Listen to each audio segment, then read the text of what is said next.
मुट्ठी में कुछ सपने लेकर भर कर जेबों में आशाएं, दिल में है अरमान यही कुछ कर जाएं, कुछ कर जाएं। सूरज सा तेज नहीं मुझ में, दीपक सा जलता देखोगे। सूरज सा तेज नहीं मुझ में, दीपक सा जलता देखोगे। खुद को रोशन करने से तुम मुझको कब तक रोकोगे? मुझको कब तक रोकोगे? मुझको कब तक? दोस्तों नमस्कार। मैं भारत का युवा हूं, वह युवा जो इस देश का भविष्य है। मेरे कंधों पर मेरे परिवार, मेरे समाज और इस देश की जिम्मेदारी है। मैं अभी उम्र के उस दौर में हूं जहां से जिंदगी सपनों और आशाओं की उड़ान भरती है। सपनों को पंख लगते हैं और भविष्य की नींव तैयार होती है। मैंने भी उड़ान भरने को बस पंख फैलाए ही थे कि अचानक एक झटका लगा। ऐसा महसूस हुआ कि सब कुछ थम गया। डॉक्टर ने मुझे बताया कि मुझे एंकोलाइजिंग स्पॉन्डिलाइटिस नाम की गंभीर बीमारी हुई है, जो कि एक लाइलाज बीमारी है। यह सुनकर मेरे जिस्म में बिजलियां कौंध गई। लगा जैसे सभी सपनों व आशाओं पर किसी ने कुठारघात कर दिया। दिल तो जैसे धड़कना ही भूल गया था। लगा कि मेरे दिमाग ने शरीर का साथ छोड़ दिया है। दोस्तों, यह अवसाद में जाने के संकेत थे, लेकिन तभी मेरी अंतरात्मा ने मुझे पुकारा, कहा, ये क्या कर रहे हो? तुम ऐसे हार कैसे मान सकते हो? यह जीवन का अंत नहीं हो सकता। दोस्तों, मैं भारतवर्ष के उत्तर प्रदेश के प्रतापगढ़ की उस पावन धरती से हूँ जो धर्म सम्राट स्वामी करपात्री और राजा प्रताप बहादुर की जन्मभूमि और महात्मा बुद्ध की तपोस्थली है।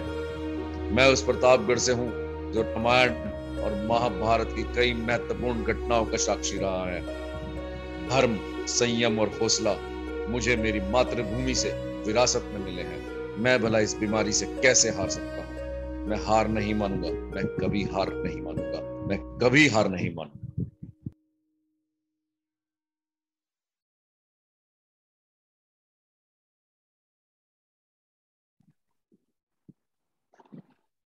नमस्कार। यह है कास्ट इंडिया और कास्ट इंडिया के इस कार्यक्रम में आप सभी दर्शकों का स्वागत करता हूं। मैं हूं अंकुर शुक्ला।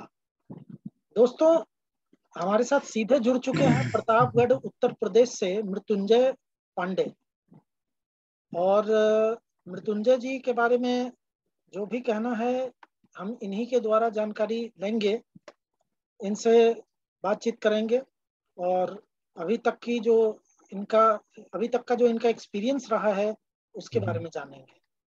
मृत्युंजय जी, हमारे दर्शकों को एक संक्षेप में अपना परिचय दे दीजिए।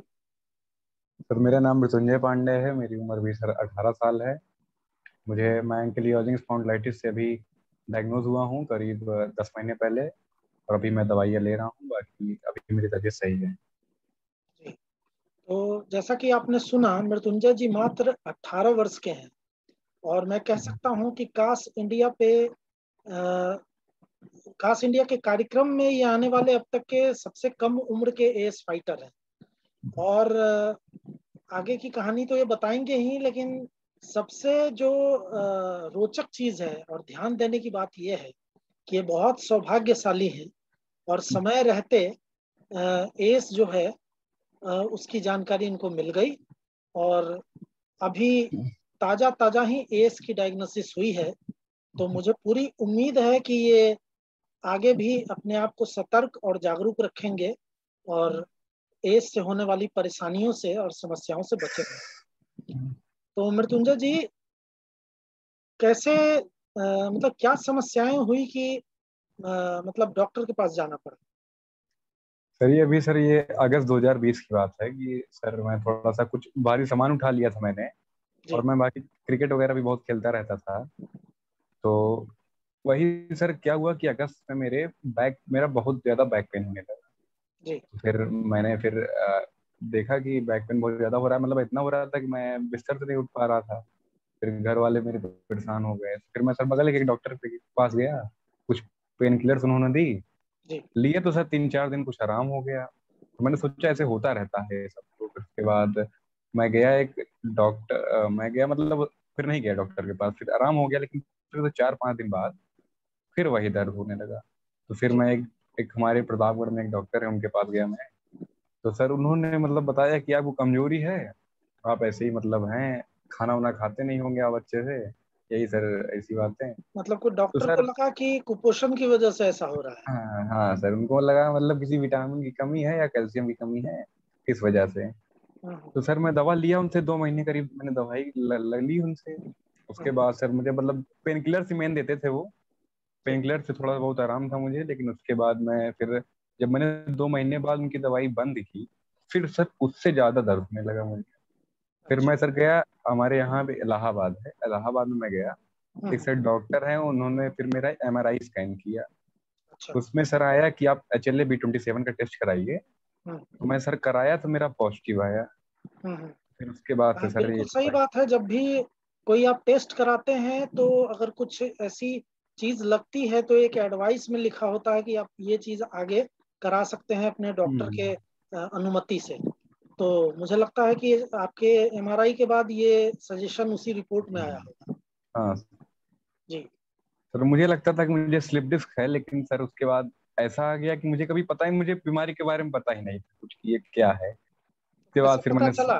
कैसे पता चला? मतलब जब जब ये HLA-B27 आपका जब सलाह दी गई इसके जांच की, तो जांच का रिजल्ट क्या रहा? पॉजिटिव था सर। अच्छा, तो पॉजिटिव था। तो उसमें जब पॉजिटिव आया उसके बाद डॉक्टर ने क्या बोला? डॉक्टर ने बोला देखिए, ये दवाई जो है, जो मर्ज है ये, हम्म, इसमें काफी समय लगता है, दवाई आपकी होगी काफी दिन तक।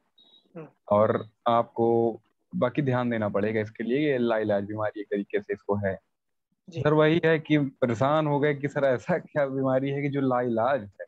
आगे आएंगे इन चीजों पे, उससे पहले एक चीज मैं आपसे जानना चाहता हूँ हाँ। कि जब इस बीमारी की डायग्नोसिस आपकी हो गई, हम्म जब आपको ये पता चल गया कि एंकाइलोजिंग स्पॉन्डिलाइटिस डायग्नोस हुआ है, हम्म तो क्या एंकाइलोजिंग स्पॉन्डिलाइटिस से होने वाली जो समस्याएं हैं उसको हम्म लेकर कुछ जानकारी डॉक्टर ने अपने तरफ से आपको दी, या ये जानकारी आपने खुद ही हासिल किया तमाम रिसर्च वगैरह करके?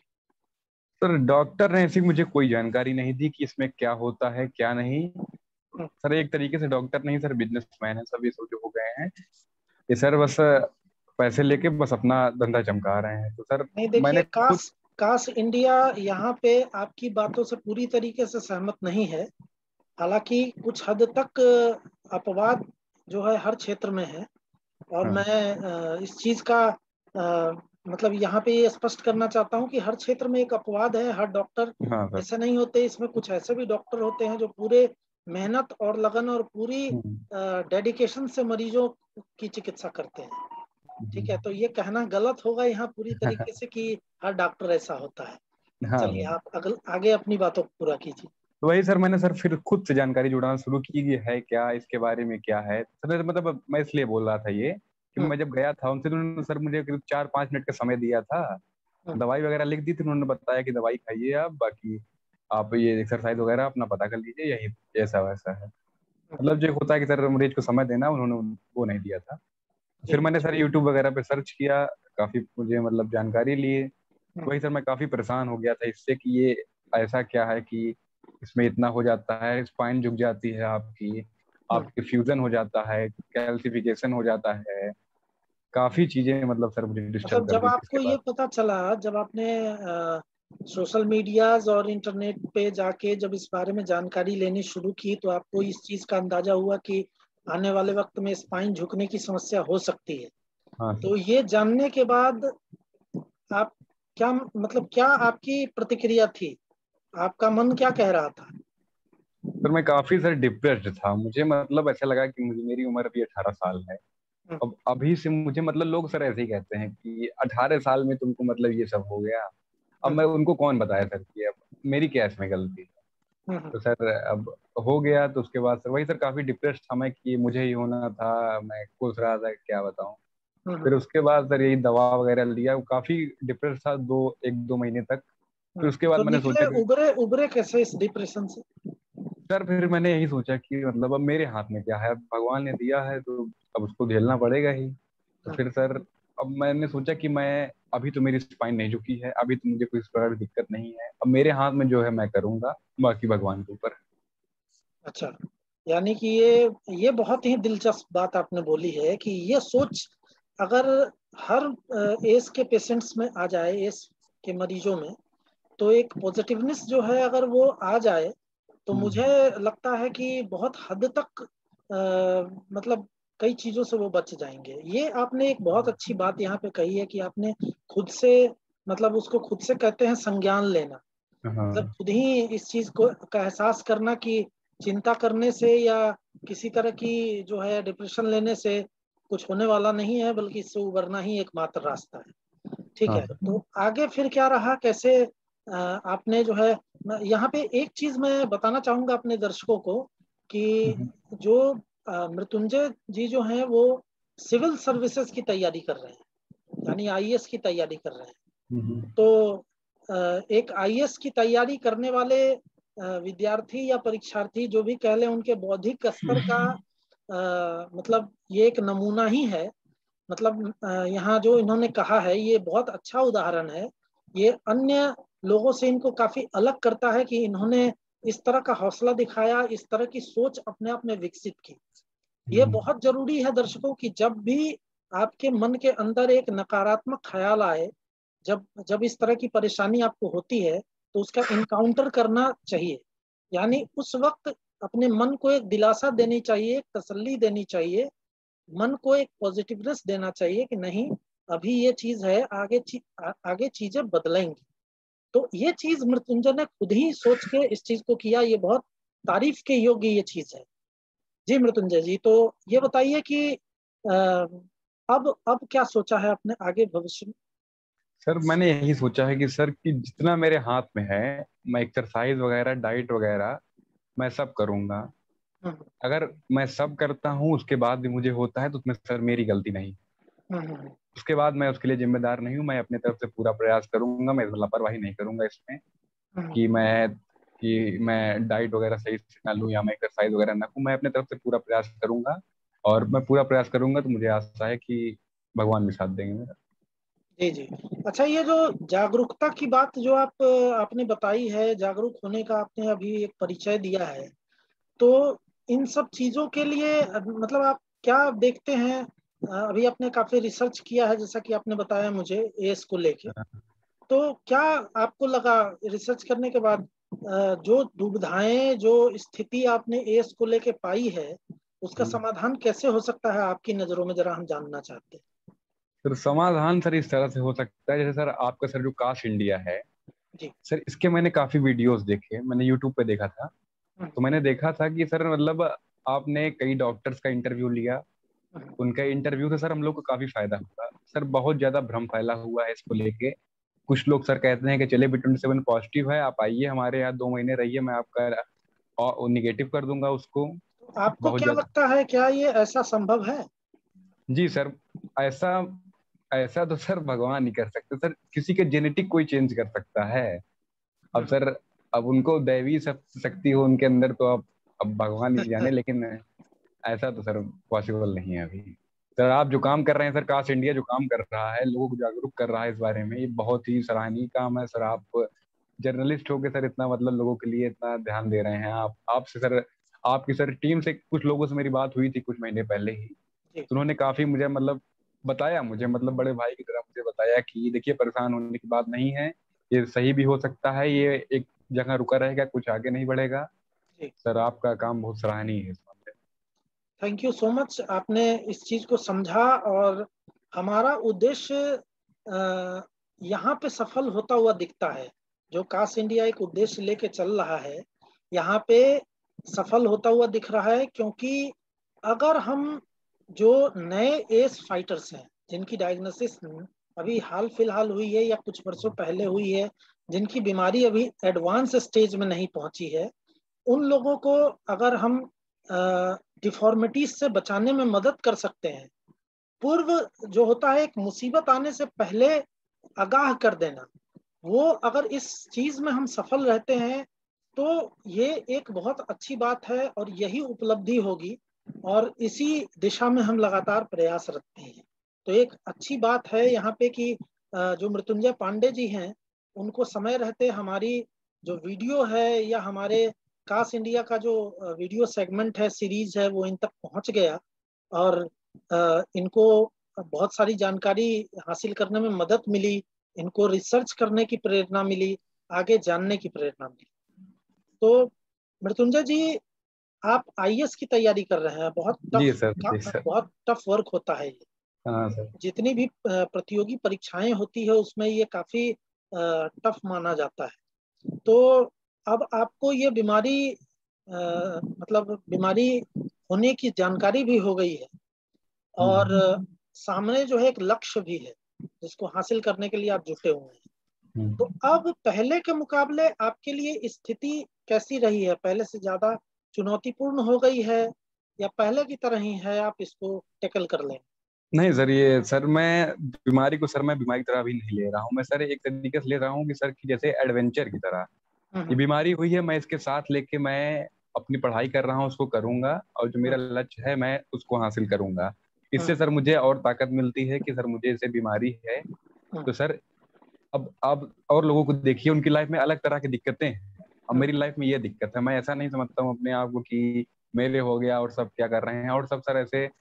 मेरे हिसाब से सर ये है कि लक्ष्य बनाना है तो सबसे बड़ा बनाओ और उसको हासिल करने में अपनी पूरी ताकत झोंक दो। ठीक तो है, यही मेरा बहुत मानना है। बहुत बहुत बढ़िया आपने ये चीज कहा है। मैं बहुत ही इस चीज के लिए आपकी बहुत तारीफ करना चाहूंगा। ये बहुत अप्रिशिएबल है ये चीज जो आपने बोला है। ये सोच होनी चाहिए। और जैसा कि एक चीज आपसे मैं पूछना चाहूंगा, चूंकि आप सिविल सर्विसेज की तैयारी कर रहे हैं, हम कास्ट इंडिया की तरफ से आपकी पूरी शुभकामनाएं हैं कि आप इस लक्ष्य को हासिल करें। तो क्या आईएएस बनने के बाद, सिविल सर्वेंट बनने के बाद, आप एंकाइलोजिंग स्पॉन्डिलाइटिस के पेशेंट्स के लिए कुछ करना चाहेंगे? कुछ मन में आती है इस तरह की जिज्ञासा? सर बहुत सर, अब देखिए सर, अपना जीवन सब संवारते हैं, जो दूसरों का जीवन संवारे वही असली आदमी होता है, इंसान जो होता है वही होता है सर। जी। तो सर मैं बिल्कुल सर दूसरों के लिए करना चाहूंगा, मैं जागरूकता इसकी फैलाऊंगा और मैं जिस तरह से हो सकेगा सोशल मीडिया के और बाकी लोगों से मिलना मिलना जुलना। सर इसमें क्या होता है कि सर जैसे आप जो हैं, आप कास्ट इंडिया चलाते हैं तो आप सर निःशुल्क प्रोवाइड करते हैं। कोई किसी तरीके कोई चार्ज नहीं, किसी तरीके कुछ नहीं कि आप आइए आप मैं इस डॉक्टर से मिलाऊंगा आपको, ये सब कुछ नहीं, आप निःशुल्क प्रोवाइड करते हैं। ऐसे ही सर आपकी तरह लोग से मैं कांटेक्ट करूंगा, जागरूकता फैलाएं वो। और सर मेन बात क्या है सर, जो दिक्कत होती है लोगों को, वो जागरूक नहीं है, उनको पता नहीं है।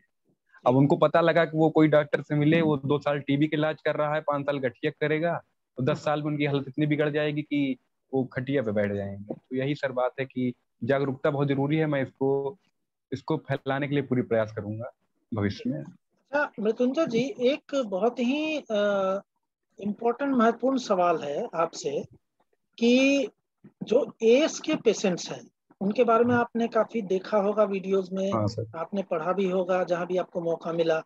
आप खुद अपने स्तर से भी आपने जानने की जरूर कोशिश की होगी।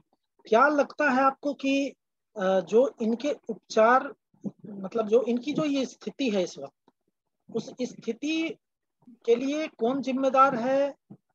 किस तरह का गतिरोध बना हुआ है जिसके कारण समय पे उपचार नहीं मिल रहा है? इसमें किस तरह के सुधार की जरूरत है? क्या मतलब क्या चेंजेस होने चाहिए सिस्टम में? कुछ आप बता सकें इस बारे में? सर देखिए सर, इसमें दिक्कत क्या है कि 50% आदमी की खुद की गलती है, 50% डॉक्टर की गलती है।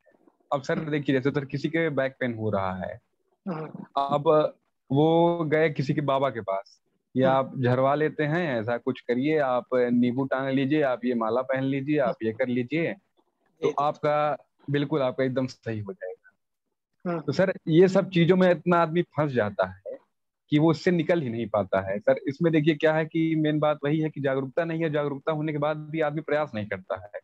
अब सर जो एंकिलोजिंग स्पॉन्डिलाइटिस के पेशेंट्स की हुआ है, तो उनमें कहीं ना कहीं आप पाएंगे कि उनकी खुद की भी गलती थी उसमें, और कुछ डॉक्टर की गलती रहती है सर इसमें। ठीक है, तो क्या मतलब मेरे पूछने का मतलब ये था कि सिस्टम में क्या चेंजेस हो? ये तो बात हो गई मतलब पेशेंट्स की और काफी मतलब कुछ हद तक डॉक्टर्स की जागरूकता को लेकर। कई मामले में ऐसे केस देखने को मिलते हैं जहाँ पे डायग्नोसिस में देरी होती है, तो हो सकता है इसमें कई मजबूरियां रहती हो या कई चीजों का ये इतना मतलब जटिल मामला होता है कई बार कि पता लगाना मुश्किल हो जाता है, वक्त लग जाता है। तो ये तो एक सामान्य प्रक्रिया है जिससे सभी लोग जूझ रहे हैं, और मुझे आशा है कि आने वाले वक्त में इस चीज में काफी सुधार भी देखने को मिलेगा। लेकिन जैसे एस के जो पेशेंट हैं, इन्फ्लामेटरी अर्थराइटिस या रेमोटाइड अर्थराइटिस के जो पेशेंट हाँ। हैं, इन लोगों को अक्सर देखा जाता है कि ये इस तरह के एडवांस स्टेज में पहुंच जाते हैं जहां से वापसी बड़ी मुश्किल होती है, यानी उनकी ठीक होने की उम्मीद जो है वो बहुत मुश्किल हो जाती है। और रही सही उम्मीद रहती है लेकिन पीड़ा इतनी होती है, इतनी जटिलताएं होती है कि मरीज खुद ही जो है हार मान लेता है, यानी वो पूरी तरीके से टूट जाता है।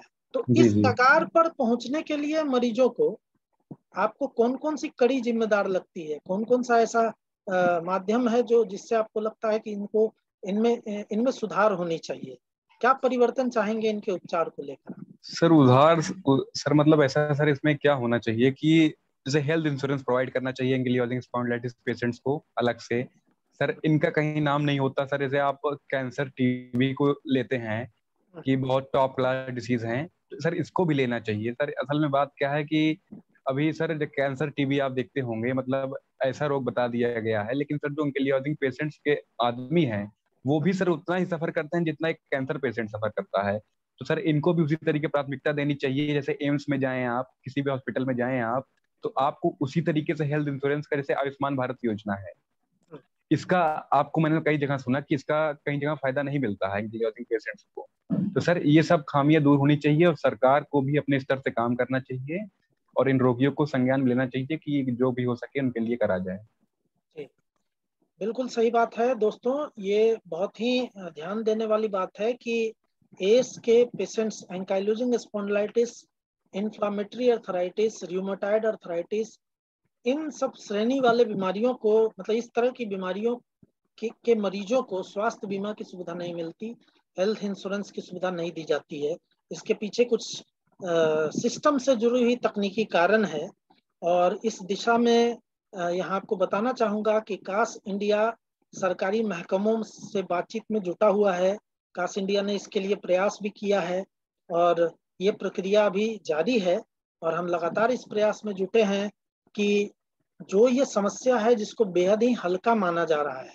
कई बार ये देखा जाता है कि एंकाइलोजिंग स्पॉन्डिलाइटिस को में, चूंकि स्पॉन्डिलाइटिस वर्ड जुड़ा है, इसलिए इसको महज एक गर्दन का दर्द समझ के लोग ट्रीट करते हैं। इवन कि सरकारी स्तर पे भी इसे बेहद हल्के में लिया जाता है, इसे एक गंभीर परेशानी नहीं मानी जाती है, ओपीडी में इलाज योग्य समस्या मानी जाती है। और जो आप जानते होंगे कि ओपीडी में जिन जिन बीमारियों का उपचार होता है वो इंश्योरेंस के काबिल नहीं होते हैं, इसके लिए भर्ती होने की जरूरत पड़ती है। और जो हमारे नीति निर्धारक हैं, उनमें कहीं ना कहीं इस बात को लेकर एक संशय की स्थिति है कि ये ओपीडी ट्रीटेबल डिजीज है, इसलिए इसको स्वास्थ्य बीमा इसके मरीजों को देने की जरूरत क्या है। खैर, ये तो एक लंबी चर्चा का विषय है और आगे इस विषय पे हम चर्चा करेंगे अपने हो सकता है आने वाले वीडियो में। यहाँ पे सबसे ध्यान देने की बात यह है कि जो मृत्युंजय जैसे लोग हैं उनकी हमें सख्त आवश्यकता है। ये एक इन्होंने जागरूकता का वो परिचय दिया है। सबसे पहले तो मैं इनको बहुत सौभाग्यशाली भी कहना चाहूंगा कि अर्ली स्टेज में डायग्नोसिस हुआ और इन्होंने डायग्नोसिस के बाद एक इनके अंदर एक जिज्ञासा जागी कि एक इस बीमारी के बारे में जानना इन्होंने चाहा और ढूंढ ढूंढ के इसकी जानकारी निकाली। ये ढूंढते हुए ये कास इंडिया तक पहुंचे हैं और हमसे इनका संपर्क हुआ और आज मैं इनको आप लोगों के बीच में लेके आया हूँ। दोस्तों, अभी तक तो हमने जो भी आपको वीडियो दिखाई है उसमें इंफॉर्मेशंस देने की हमने कोशिश की है, सूचना और कुछ नॉलेजेबल चीजें आप तक साझा करने का प्रयास किया है। हम कुछ नकारात्मक पहलू भी लेकर आए हैं आपके सामने कि जो लंबे समय से इस बीमारी से जूझ रहे मरीज जो बेहद ही एडवांस स्टेज में पहुंच के विकलांगता के शिकार हो चुके हैं और इस उम्मीद में है कि उनकी समस्या का एक दिन समाधान नहीं होगा। इससे जुड़ी हुई भी बहुत सारी वीडियोस हमने आपसे शेयर किया है, लेकिन ये वीडियो एक सकारात्मकता को दिखाती हुई वीडियो है। इस वीडियो से मुझे लगता है कि जितने भी नए और जितने भी जो अभी अभी कुछ साल पहले या रिसेंटली जो डायग्नोसिस जिनका हुआ है और ये खुलासा हुआ है कि उन्हें एस है, उनको बहुत प्रेरणा मिलेगी। जाते जाते एक संदेश मैं आप लोगों के लिए ये भी देना चाहता हूँ कि जिस तरीके से मृत्युंजय ने सकारात्मक रवैया अपनाते हुए इस बीमारी का मतलब सामना करना शुरू किया है, इसकी बहुत आवश्यकता है। अगर आप सकारात्मक रहेंगे तो ये मेरा मानना ही नहीं है बल्कि डॉक्टर्स भी इसकी सलाह देते हैं कि आपके जीवन की बहुत सारी परेशानियां खुद ब खुद ही कम हो जाए। तो इस उम्मीद के साथ इस कार्यक्रम को मैं समाप्त करता हूं कि आप जीवन में सकारात्मकता जरूर बनाए रखेंगे। दोस्तों, बहुत ही जल्दी आप सबके बीच फिर से एक नए वीडियो के साथ उपस्थित होऊंगा। तब तक के लिए आज्ञा चाहता हूँ।